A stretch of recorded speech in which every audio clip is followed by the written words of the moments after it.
araw, fellow parents, and welcome sa PTA Talks. Ako po si Michelle Lacson ng DepEd Region 3 Public Affairs Unit at sa ating episode ngayon, pag-uusapan nga natin kung paano nga ba tayo makakatulong sa pag-aaral ng ating mga anak. Lalo na ngayon, may programa ang Department of Education, yung tinatawag po nating Academic Recovery and Accessible Learning o ARAL program.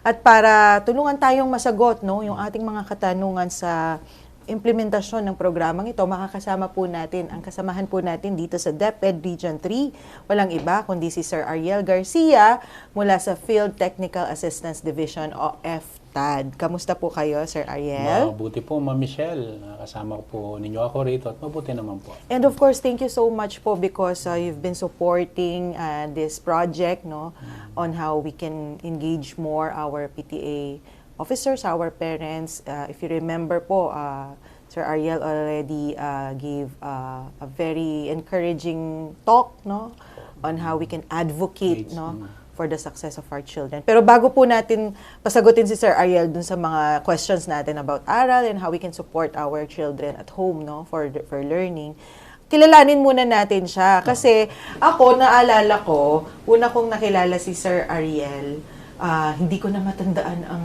year. Was that 2015, Sir? 2015. Oo. Kasi po, si Sir Ariel, kung hindi niyo na itatanong, bago siya naging supervisor, ay isa po siyang school head o principal. At hindi lamang basta-basta ang principal. Dahil natanghal siya or nakasama siya bilang most outstanding school head noong 2015. Sir, naalala mo pa nung pumunta ako sa school? During the time of Dr. Garma po. Yes. At ang school niyo po noon, if I'm not mistaken, San Isidro Integrated School po ng Siyudad ng San Fernando. Oo. At ang naalala ko noon, ang programa mo ay about values. Tama ba? Yes. Communio at compassion.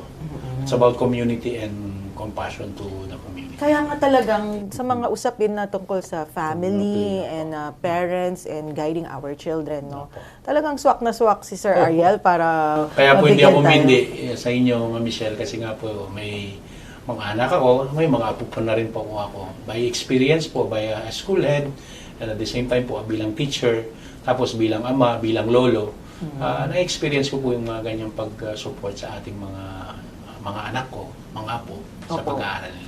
At tulad ng nabanggit ko kanina, sir, meron nga tayong tinatawag na ARAL, Baka naman kasi sa ibang mga parents na kagaya ko, of course ako, nasa DepEd ako, pero for the ordinary parents, baka wala silang idea or information, ano nga ba tong ARAL na to o yung Academic Recovery and Accessible Learning. At meron nga ba talagang papel yung mga magulang sa implementation nito? Yes, sir. Ano nga ba yung magiging papel natin? Malaki po ang support, I think po, ang kailangan po dito, quality time po talaga. Na kung saan ang pamilya po talaga ay mag-i-invest sa edukasyon ng kanilang mga anak. Kasi we need to look the future Maging future thinking tayo. Makikita na natin yung kinabukasan ng ating mga anak. Sabi nga sa atin sa DepEd, it takes a village, Para sa akin, it takes a family, a whole family to educate a child. Kailangan suportahan ng mga ate, kuya, mga magulang, mga lolo, lola, mga pinsan, mga kamag-anak upang suportahan ng kanilang kamag-anak sa pag-aaral. Hindi na po kasi nagkakasya yung magulang lang. Dapat lahat ng pamilya, kung ang nais ng isang buong pamilyang ganitong apelido na umangat sa buhay, ay kailangan magsuportahan sila sa edukasyon. Kasi ito yung magbibigay ng yung kinhawahan in the near future po sa kanilang mga anak at mga apo. And when we talk about ARAL, sir, of course, nakafocus doon sa mga lagging behind ng mga estudyante. Pero hindi naman ibig sabihin na bilang isang magulang, hihintayin ko pa na malag behind yung aking anak. It doesn't mean na pag okay yung anak mo, hindi ka na susuporta o hindi ka na magiging engaged, di ba, bilang mga... At nakita ko nga din na sa point of view naman ng mga school personnel, lalo na po yung ating mga guro at mga principals, kailangan din nila naman ang suporta or collaboration ng parents. Kasi ang sabi nga nila, ilang oras lang ba sila nasa school? But most of their time... 6 hours. Opo, nasa bahay sila. So mas madami pa rin yung time sa bahay. Kaya talagang napakahalaga ng role ng parents on how they will reinforce. Yes, no? reinforce support, reinforce, encourage.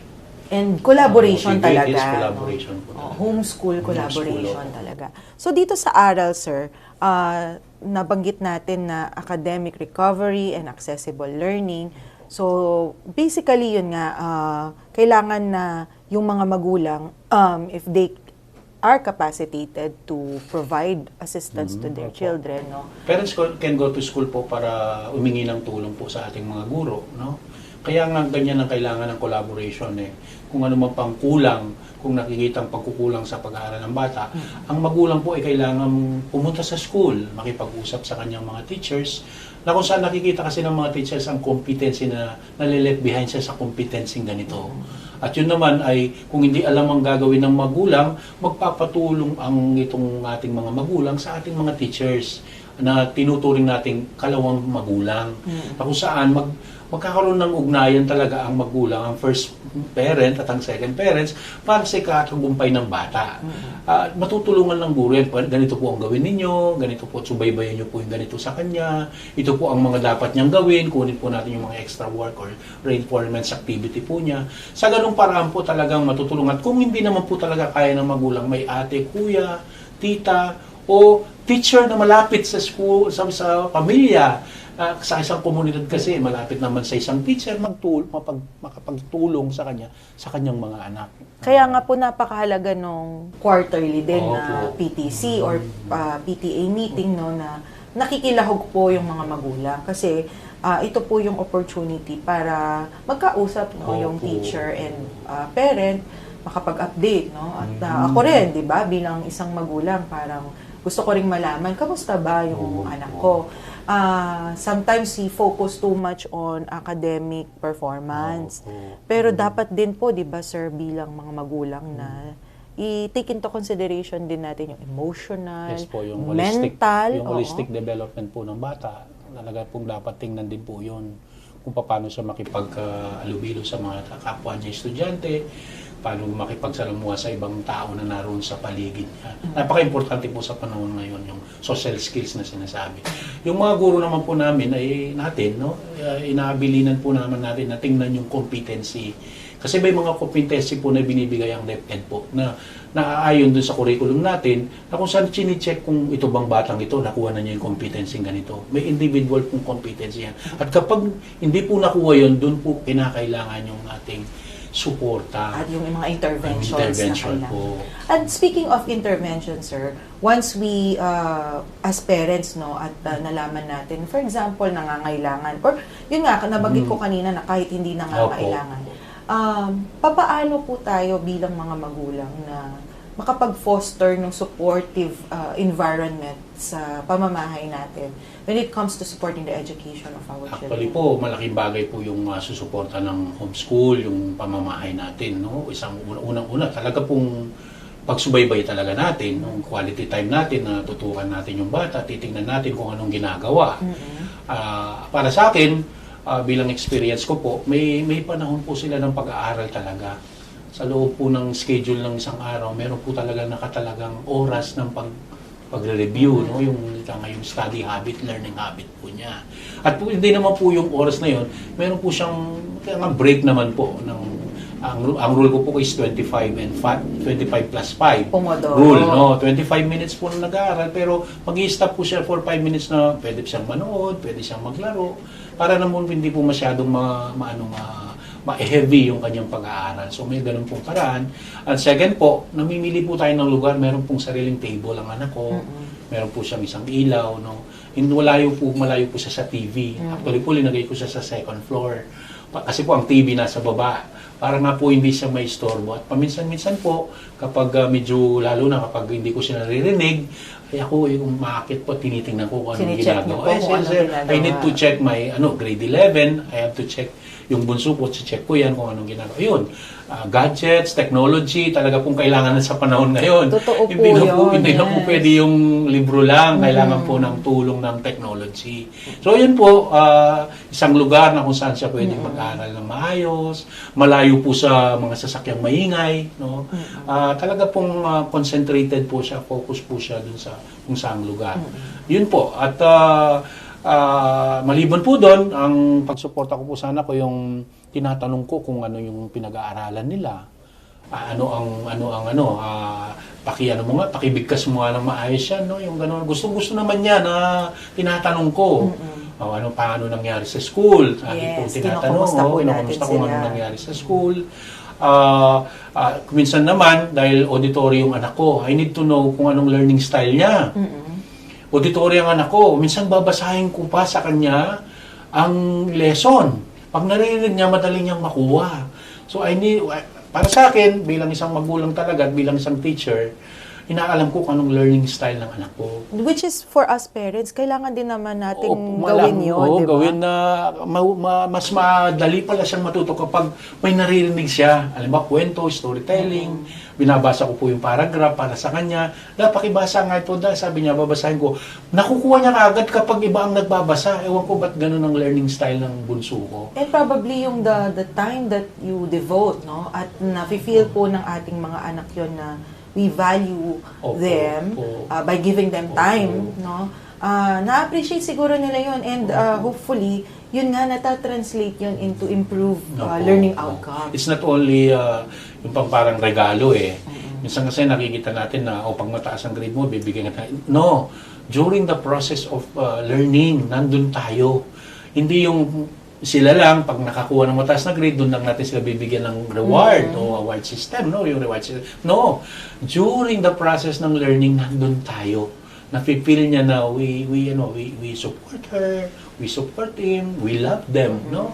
Sa kanilang journey sa learning. Ako po bilang magulang, when I engage with my children in terms of their pag-aaral, no, everyday school, syempre may mga times na sasabihin niya, hindi masyadong mataas yung grade ko. So, ang next question ko, kasi I would not want to linger on na magagalit ka, di ba? Kasi parang negative na yun. Kasi wala ka na magagawa, nangyari na yun, mababa na yung score. So, the question that I really ask him is, so what do you plan to do about it? What's your action plan? Tama po. So, pag tinanong ko po yun, I hope na, I always tell my son na, being in school is like a training ground. Yes po. When you grow older, kung ano yung style mo sa pag-aaral, maybe it will also dictate or tell you, ganito ka rin kapag nagka-work ka na. So, parang, we always remind him na training ground na to. Tama naman po. And yun yung value nung pagiging engaged, yung magulang involved. Nandun tayo. Yes. Importante po yung nandun tayo. Sa eksena ng buhay niya sa pag-aaral, nandun tayo. Huwag po nating iasa sa iba na busy tayo. Kailangan po tayo ng ating mga anak, ng ating mga apo.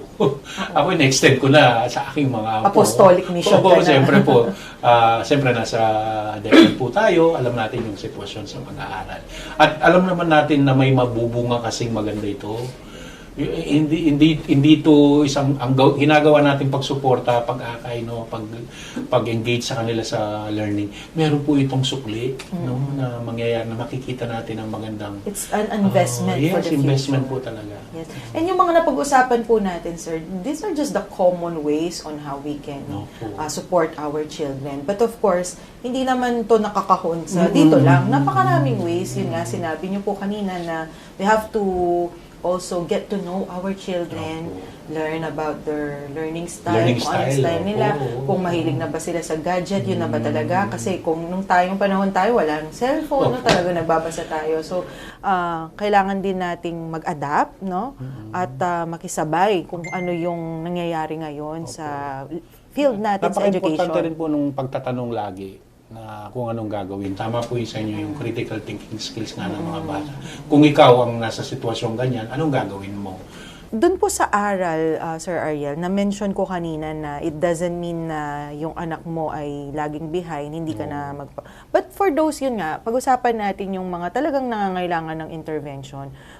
Kung ikaw ay isang magulang na natawag, no, ng school at nasabihan na baka po mas maganda na mag-intervention po ang inyong anak. Ano po ang magandang gawin natin bilang mga magulang? Kasi nakita po natin na medyo merong konting hesitation, no, apprehension ng ating mga magulang. Para lang po malaman ng ating mga magulang, ano nga ba talaga ang magandang gawin kapag ganun ang sitwasyon? Actually po, Ma'am Michelle, binabago lang natin yung terminology niyan panahon din natin, ginagawa na natin yan kapag medyo may konti tayong behind sa lesson. Nagkakaroon tayo ng reinforcement o itinatag na assignment o bibigyan pa ng another assignment. Yun po ay karagdagan lang para lalong makita natin yung ma-enhance po natin yung competency natin. Sa private school nga, ginagawa yan, summer class, no, na may bayad pa. At kahit pag college ka, may summer class summer, may bayad po yan. May bayad po yan. Pero ang ating gobyerno po ay, ang DepEd po ay, nagkaroon nga ng initiative na libre po ito. Sa private po, nung ako po itong nagpapaaral po ako sa mga nauna kong mga anak, meron pong mahina medyo sa math sa mga anak ko. Natawag po ako, hindi ko na po babanggitin yung school na yun na private, natawag po ako, sir, hindi po niya nakuha itong competency nito. Ano po dapat, magsasummer po siya ng ilang araw. So, inalaw ko po yung anak ko, pero may bayad po. Pero dito sa atin sa Department of Education po ay libre na kung saan po talagang tututukan yung mahinang score man lang or sabihin natin average pero gusto po nating i-enhance pa yung kanyang competency dun sa subject na yun. Which is, walang mawawala. May mararating, no? Meron tayong makukuha dun sa ganung bagay. Siguro po bilang mga magulang, kailangan naman maging open-minded tayo. Kasi parang ito nga, tinutulungan nga yung anak mo na instead na umulit ng isang grade level, for example, no, i-address na natin ngayon kung ano yung kakulangan para ma-address at after one school year, makapag-move up na siya dun sa next grade level. Tulong po yun. Actually po, sakripisyo din po ng ating mga teachers. Sumabay po tayong mga magulang. Kung ang gobyerno po ay nagsusupport, nagsasakripisyo ang ating mga teachers, tayo pong magulang ay meron din pong dapat ambag na suporta, no, sa ating mga anak. Anak po natin yung mga yan. Tayo po ang unang teacher Pangalawang teachers lang po ang mga magulang, no? We need to support our talagang anak natin. Anak po natin yan, hindi po natin pwedeng po. Kasi po pag hindi po niya nakuha itong competency na to, susunod pong mga grade mas lalo siyang mahihirapan. Mas lalo mahihirapan po at hindi niya makukuha yan. Lalo na po yung lesson natin ngayon talaga spiral. Kailangan po from basic to complex. Foundation. Yes. So, yun lang po. Makipag-ugnayan lang po yung mga magulang sa ating mga second parents. Turing po nating mga kapwa magulang, ang mga teachers. Hindi po natin... Minsan kasi parang nangyayari, same dress, ang teacher, magulang. Pareho kayong magulang para sa bata. Yun dapat po ang manaig sa atin, no? Pero may nakikita po ako kung minsan may mga nakapagpatapos ng pag-aaral ng mga magulang, medyo parang dinadala pa rin yung magiging yung kanilang position sa ibang company para makausap tong teacher. Sana po pag ang magulang pumunta sa school, pareho po sana silang magulang. Hindi po sana siya, halimbawa kung engineer siya, engineer ako, sana po mawala yun. Dapat po ang magulang, pag pumunta sa school, ako isang magulang. At ang guro po ay isang magulang din, na nagsusupport po sa kanilang anak. Anak po natin yung bata ganun po. At in the long run, at the end of the day, kahit hindi nga nila anak yon, they are concerned.